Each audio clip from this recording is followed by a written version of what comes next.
अधिभार का मतलब है टैक्स के ऊपर लगने वाला एक अतिरिक्त टैक्स, और उपकर का मतलब है किसी विशेष उद्देश्य जैसे शिक्षा या सड़क निर्माण के लिए लिया गया टैक्स। सही है। स्रोतों के मुताबिक इसका सारा का सारा पैसा सीधे कंसोलिडेटेड फंड ऑफ इंडिया में यानी केंद्र की जेब में जाता है। राज्यों को इसमें से 1 रुपया भी नहीं मिलता। बिल्कुल नहीं मिलता। तो जाहिर है राज्य इसे अपने साथ धोखा मानते हैं।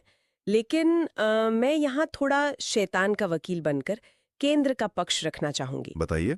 आप सोचिए, केंद्र सरकार के ऊपर देश की रक्षा की जिम्मेदारी है, सेनाओं का आधुनिकीकरण करना है और अचानक आने वाली आपदाओं को भी संभालना है।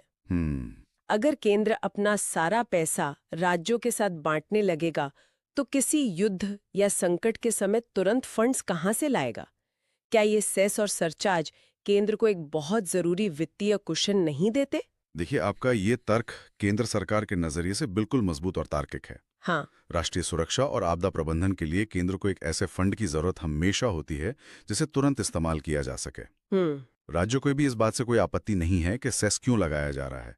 समस्या इसके मैकेनिज्म और अनुपात की है। अनुपात की? हाँ, राज्य जमीन पर स्वास्थ्य, शिक्षा और कल्याणकारी योजनाएं चला रहे हैं जिसका सीधा बोझ उनके खजाने पर पड़ता है। सही बात है। अगर केंद्र मुख्य टैक्स की दरें बढ़ाने की बजाय लगातार सिर्फ सेस और सरचार्ज बढ़ाता रहेगा तो उस पूल का आकार छोटा होता जाएगा जिसमें से राज्यों को अपना हिस्सा मिलना है। और जब राज्यों के पास अपना पैसा कम पड़ने लगता है तो उन्हें केंद्र के दरवाजे पर अनुदान या ग्रांट्स मांगने के लिए जाना पड़ता है। बिल्कुल। अनुच्छेद 275 के तहत विधिक अनुदान मिलता है जो वित्त आयोग की सलाह पर आधारित होता है। लेकिन एक अनुच्छेद 282 भी है, विवेकाधीन अनुदान, जो पूरी तरह केंद्र की मर्जी पर निर्भर है।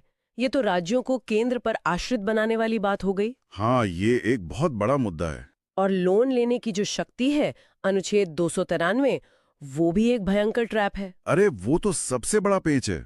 इसका मैकेनिज्म ऐसा है जैसे आप बैंक से नया लोन लेने जाएं और बैंक मैनेजर कहे कि हम लोन तो दे देंगे लेकिन पहले जाकर अपने पुराने गारंटर से एनओसी लेकर आओ। ये एनालॉजी अनुच्छेद 293 की एकदम व्यावहारिक व्याख्या है।